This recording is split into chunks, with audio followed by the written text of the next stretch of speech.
Welcome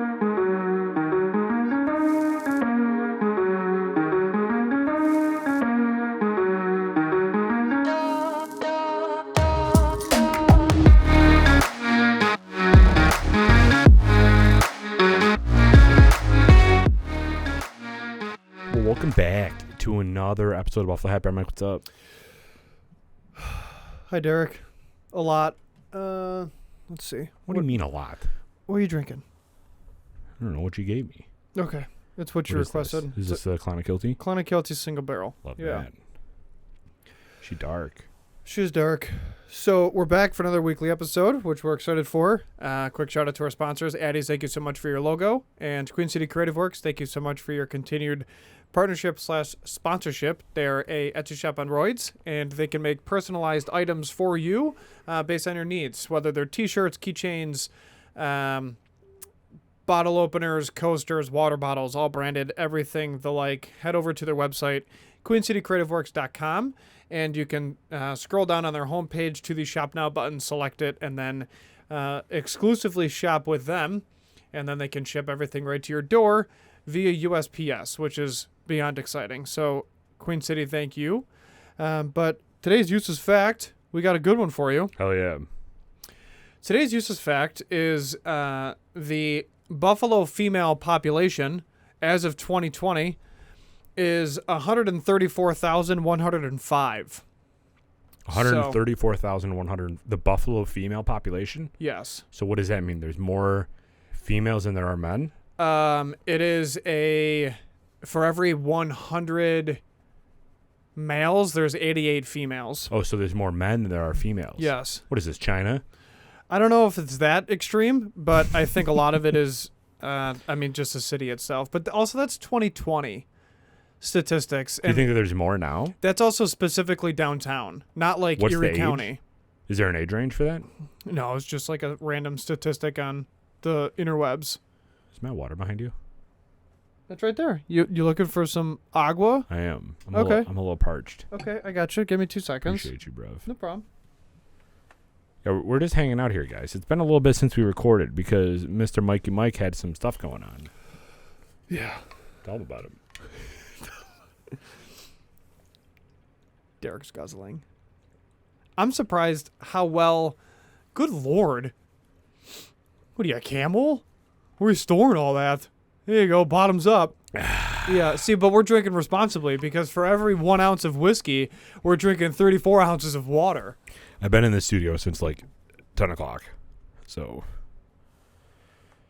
doing good things. Doing the Lord's work. A lot of stuff I happening. don't know if you guys there. know this, but we got a new channel, Buffalo or Whiskey Talk with BHH. So, I was filming some content for that. No big deal. But anyway, Michael, what's up? My daughter arrived early.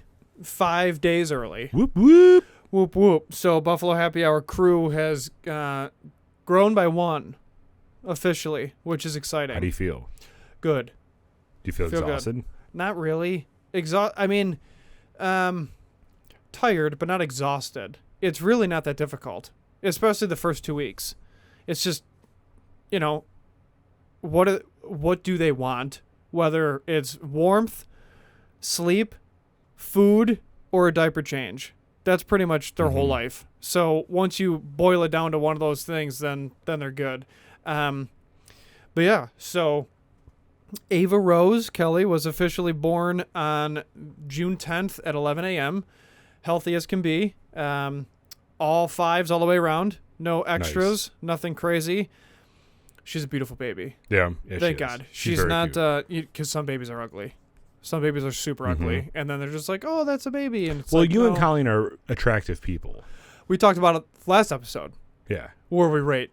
Right. But I think we definitely, we're blessed. There's no doubt about it. She was 6 pounds, 6 ounces, which was great. But I've learned a lot of stuff that they don't tell you about through the entire process. And then afterwards, there's a lot of, and then you tell people this that already have kids and like, oh, well, yeah. It's like, well, no one told us that, Like what? Like your kid loses weight post-delivery. I didn't know any of that. Oh, really? I never knew that. So I'm just like, she was 6 pounds, 6 ounces, and she dropped to 5 pounds, 15, 16 ounces. And we're like, what's going on? It's like, oh, it's normal. Like, it's just, She went to the bathroom a couple times. I'm like, that's crazy.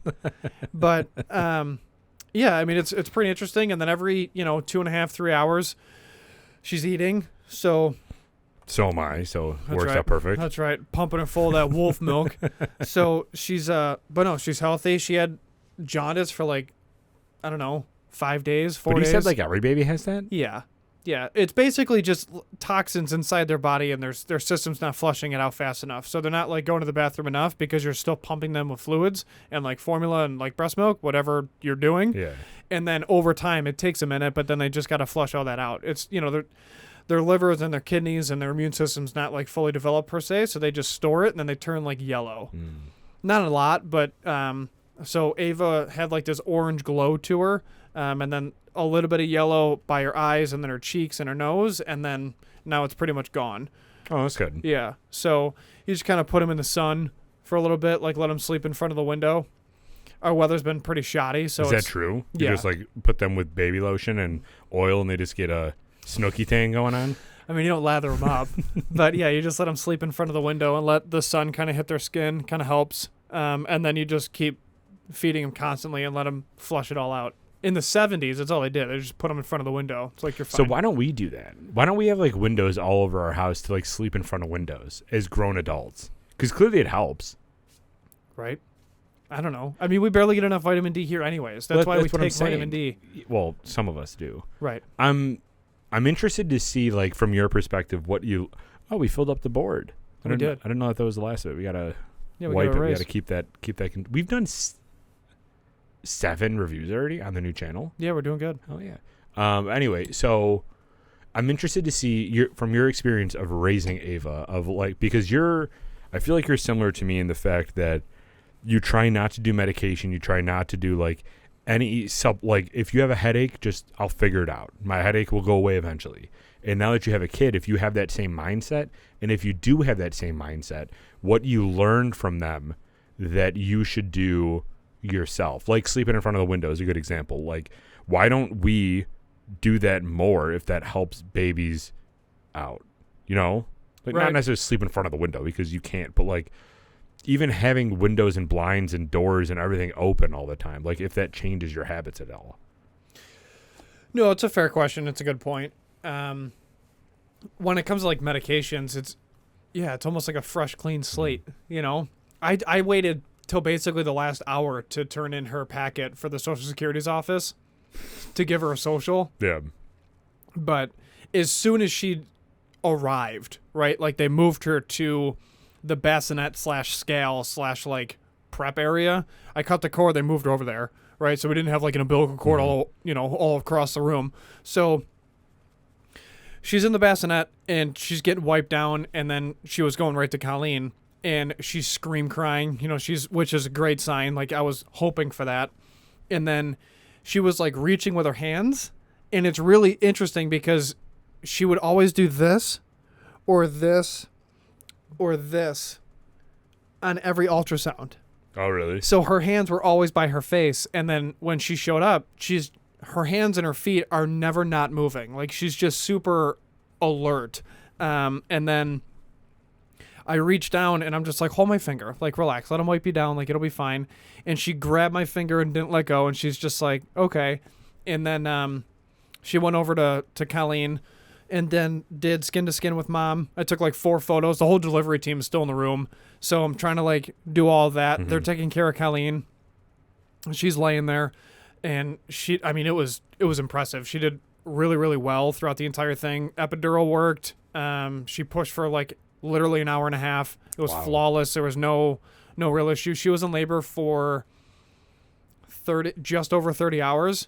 But it was slow and gradual, and then once the pain got to like a 5-6, she got the epidural, and then she really didn't feel a lot of like the tough, strenuous contractions or anything. And then the delivery was like flawless. She didn't scream or Yeah, anything. I mean, it seemed like from what I just like, Colleen wasn't in there very long. Like No. in general, how was it? Like 3 days total? Basically, yeah. So her water broke on Friday the 9th.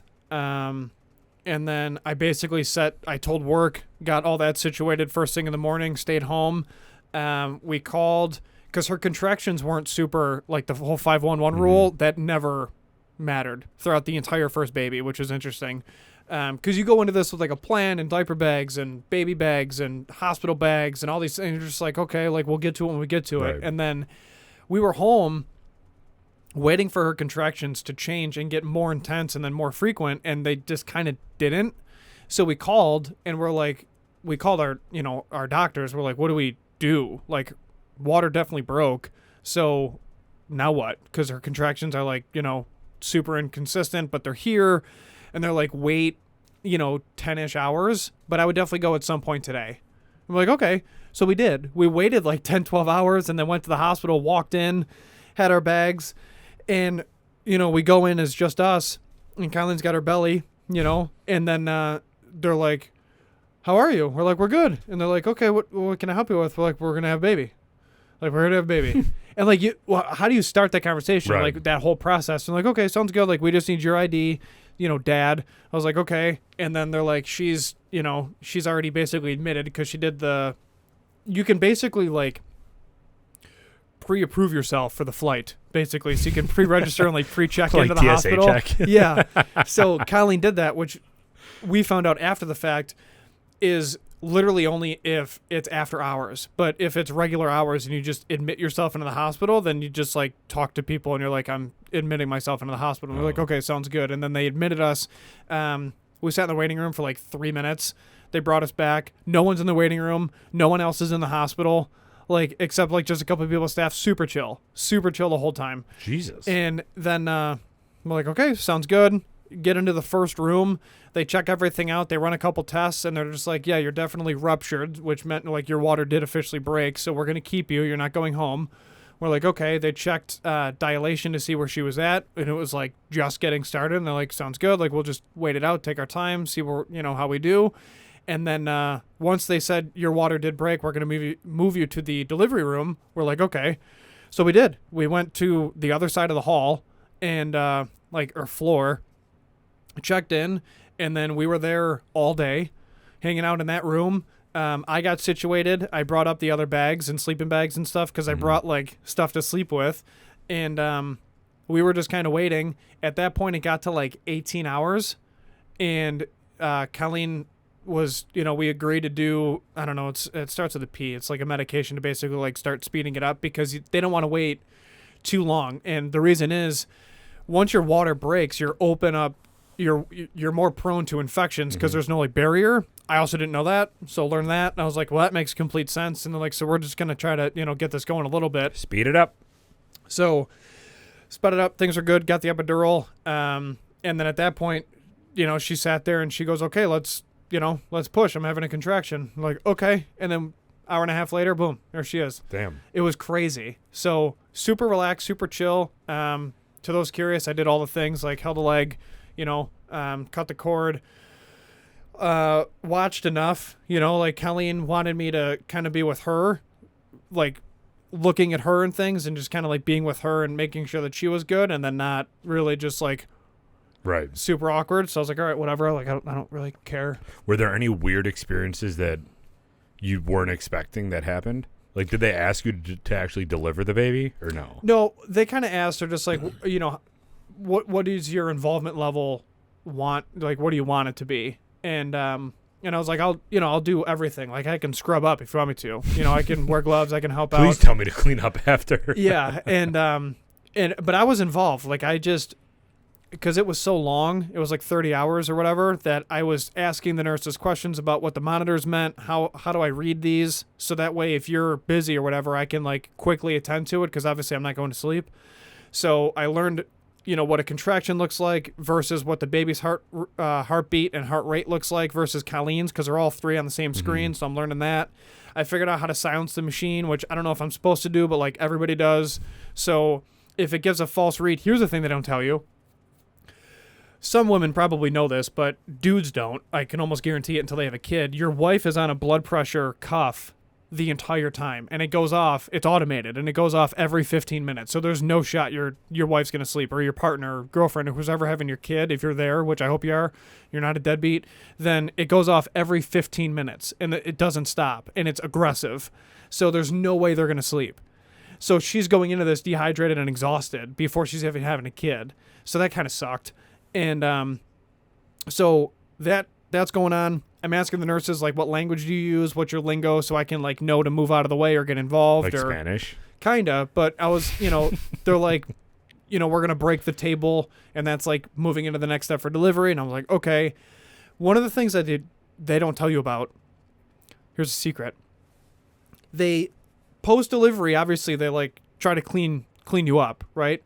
But they just literally, bro, they take a bucket of distilled water and they just, like, pour it onto your wife to, like, clean her and just, like, get the blood and stuff away. Makes sense, right? Like, no infection. Didn't think of that. I was like, oh, like, that's completely logical, but nobody tells you, like, yeah, we're literally just going to pour water like a baptism.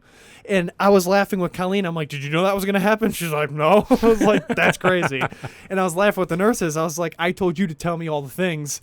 You didn't tell me about the bucket of water. Like, what's going on with the bucket of water? And they're like, yeah, like, that's, it's normal. I'm like, it is, but, like, And it makes sense. Yeah, but you don't think of that. Right. Like, yeah, we're just literally just going to dump distilled water and, sterilized water, and then it'll help. I'm like, that's crazy. And it's just like it doesn't go on the floor. They have, like, bags set up to catch everything. They're like playing basketball with, like, the afterbirth placenta. I'm like, this bucket of water.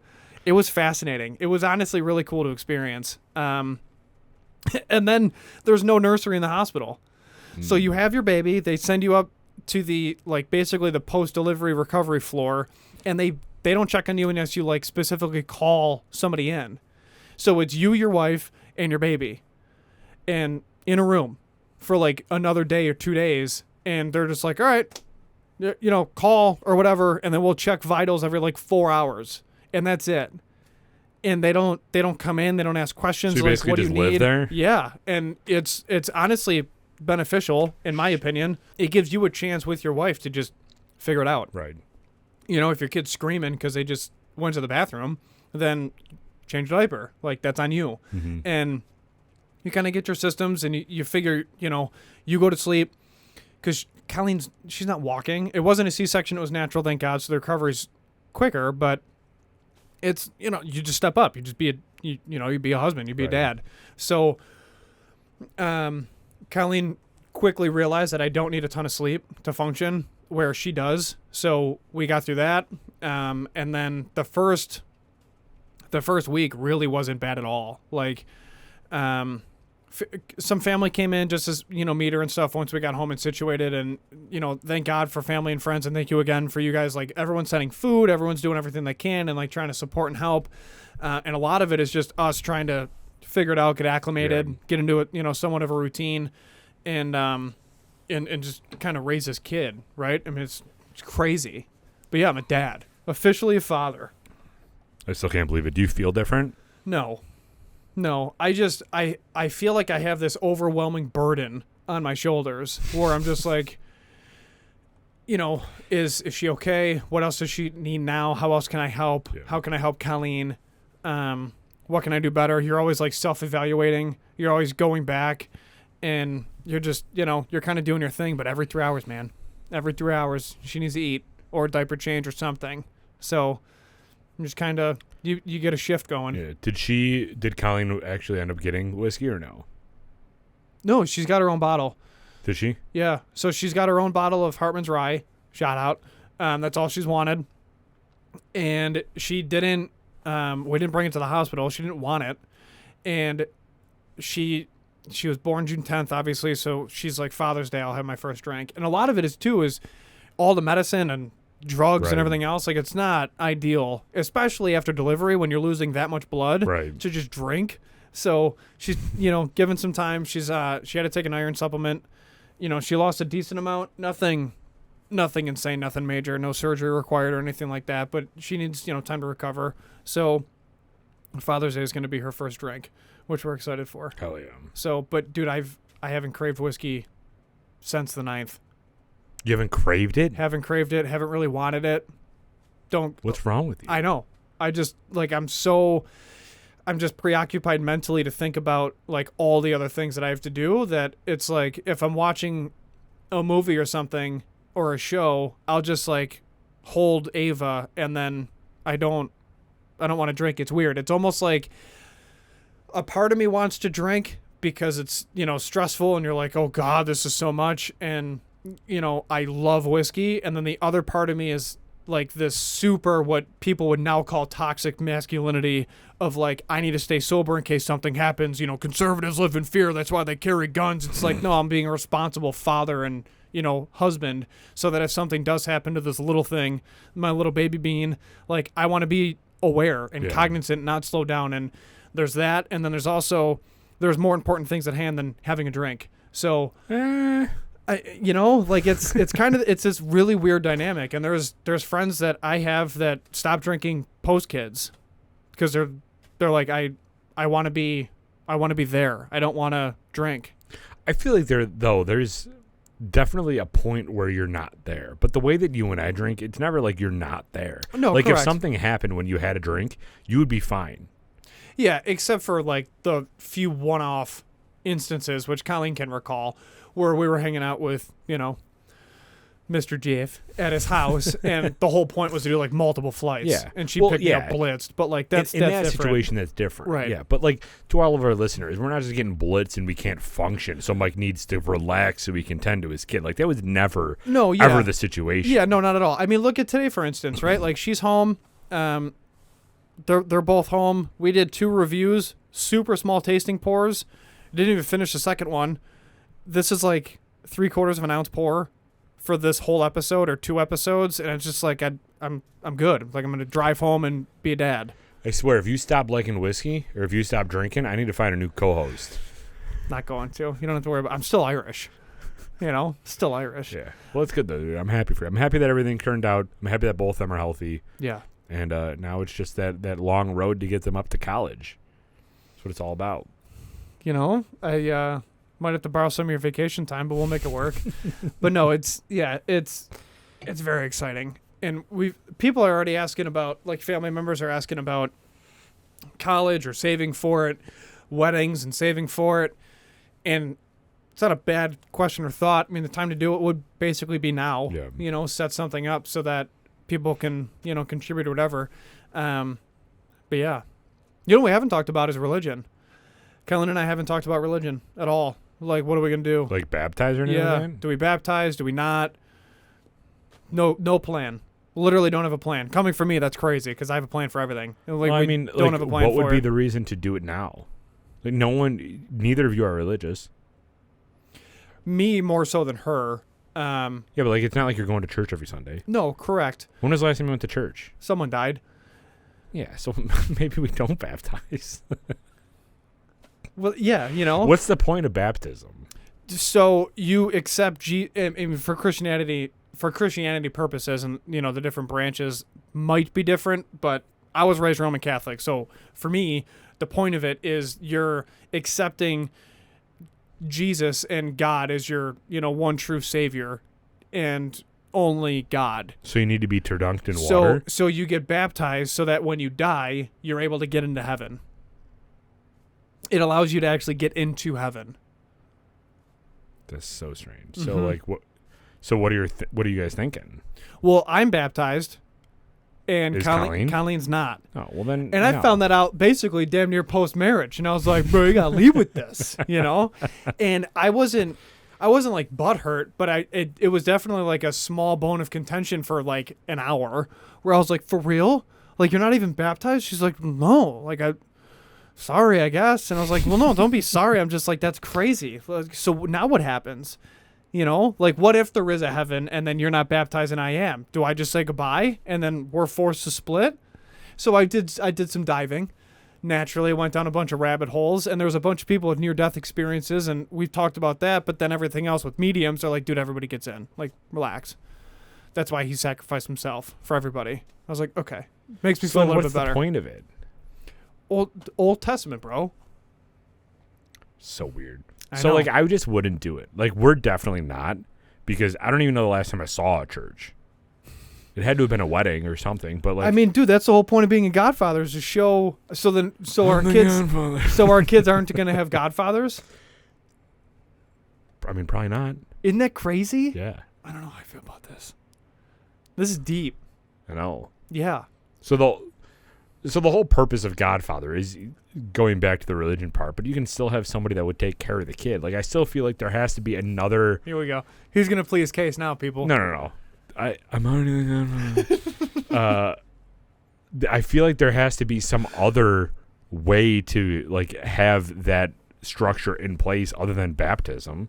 Like if you die or whatever, there still has to be somebody that takes care of the kid. Maybe it's not called the Godfather, but there has to be something.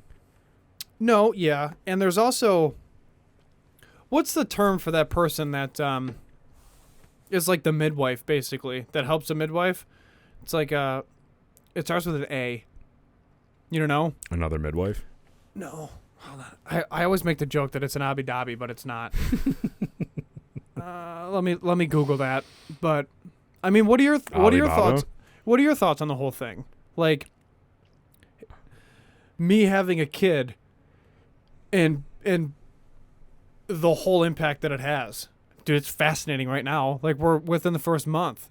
We've already had to modify things, you know? Oh, yeah. I mean, I think that it's crazy that you're at a point where you're having kids. Like, that's the weird part. Like, you're the So first. are you. Yeah, I know. But, like, I don't know. I feel like I've known you for so long that it's weird to see you, like, be a dad. Because, like, I've known you since we were stupid college people. I know. And like so now dumb. you're and like it's different because we're doing it the correct way where like we went to school, we got jobs, we got engaged, we got married, we got like we're following the correct progression, you know? Yeah, so the it's not correct like, progression. Yeah, so it's not like you had a baby in college and you're like, this is my second now. Like that's not in that situation I would have been like, oh, okay, whatever. But like you are at that level where what's next? Yeah, moving. Nothing. You've done everything now. Yeah, except buy a forever house. Yeah, but you've already bought a house. Right. So like you've literally have done everything. Yeah. Is that depressing for you? I got a dog. Well, no. I did everything regarding societal's hierarchy of tasks and things to accomplish when it comes to generating a family. Sure, I've done everything. Like, what's the next thing you look forward to? Grandfather? Yeah, basically. Well, no. Her graduating school and things like that. Like, those stages. Yeah, but like in the obituary, right? When you die, it's always like husband of X, father of X and X, grandfather of XX, whatever. Once you have grandkids, that's like you don't say father of X who graduated this school. Like no, that's correct, not the societal progression. So next you're is grandparents. done Yeah. for a while. Yeah, which is why personal goals are so important. You know? Personal/professional goals. That's so weird, dude. Mm-hmm. That you're at that point where you're like, I'm good. I did everything. At 30. Good for you, dude. Sure. Do you feel accomplished? No. No. The term is a doula. So Abu Dhabi's close. That's a Mikeism. But it's also a place. I'm pretty sure that's culturally insensitive. Yeah. What is it? It's an doula, and the doula basically helps the midwife. It's an assistant who provides physical as well as emotional support during childbirth. So you were the doula? No. But didn't you I was the dad. But didn't you provide emotional support to the wife? I mean, yeah, but... You didn't have a midwife. No, but Midwives are for, like, house births, right? He was on our show. Frankie was basically the doula. He sent food for every meal of the day when we were at the hospital. Dude, he sent subs, breakfast sandwiches, and Panera. Nice. I'm like, what? He's like, what else do you need? I'm like, dude, we're okay. And then, like, 11 hours go by, and he's like, what do you need? And I was like, Gatorades. Like, Gatorade, because I can't leave right now. Like, Colleen can't even walk. Like, there's no way she can stand and change a diaper. She's not even close. He's like, I'm on it. So he dropped off, like, granola bars, Gatorades, chocolate snacks, like the cookie dough bites from Regal Theaters. Mm-hmm. You know, not a sponsor, but if you would be, please, because I love those things. And just, like, knickknacks and then chips. And he's just like, yeah. Like, we came home with groceries. I'm like, dude, this is ridiculous. And he's like, what else you need? I'm just like, we're okay. But he there was a question that we had for not like colic, but restlessness and spitting up and how to prevent that. And gripe water is a thing. So he dropped off gripe water and formula, like a different formula, which was Genelese instead of the normal one that we were using from the hospital. It was like 9 o'clock. He dropped it off. I'm like, dude. He was like, what else do you need? I'm like, nothing. Like, please stop. Because, and I try to get him like a butcher box of meat. And I asked him, I'm like, do you have a chest freezer? He goes, it's full of dino nuggets. Don't give me anything. Dino nuggets. And I started laughing, and I go, well, you know, let me know if you have room or whatever. And he goes, if you buy me anything, I swear to God, I'm going to break your legs, burn your house down after I make sure your family's safe, and then you're going to be out of this asset. He's like, don't buy me anything. Shut up. Stop. Like, please. And I said, fine, then leave my driveway because you parking here is increasing my property value way too rapidly, and I can't be having this. You know, so it was, I mean, he's been awesome, but he, I mean, that's kind of how it is, right? Like the succession of things. He was doing stuff for us that he wish not necessarily did or didn't happen for him, but that he's seen an experience where he's like, yeah, it's nice to have breakfast accounted for. Right. So you're not spending that money at the hospital. So it's just all that kind of stuff. But it's neat to experience it kind of before friends because now I know exactly what's going to happen, and then I can answer those questions faster. There's never going to be a filter. I can just give you the no BS. And then when it comes time, it's just going to be like, yeah, here you go. Like, food's here. Or if you're preoccupied because you're feeding her and Gina's sleeping, or him, then boom, I'll just, I'll make sure it gets up to your floor. Just let me know what room you're in. I don't know. It's nice. It's nice to have friends because it takes a tribe. Oh, yeah. Definitely takes a tribe. Well, that's sick, dude. I'm proud of you. I'm glad that everything's good. And now back to our regularly scheduled programming. Correct. Because we got a lot of stuff to do. We do. We'll talk about it next week on next week's episode 190-something. We're almost at 200, bro. I know we're getting there. That's crazy. It is. So we'll see you guys next week. Please like, comment, subscribe if you're interested in the whiskey discussions because we haven't had whiskey conversations in a while on this channel. Go over to Whiskey Talk with BHH on YouTube and BHH Whiskey Talk on Instagram. Check that out. That's where all of our whiskey content will be up for here on out. And we appreciate all of you, but we still remind you all to drink responsibly, good person. And Michael. Do not litter. We're out. We'll be right back.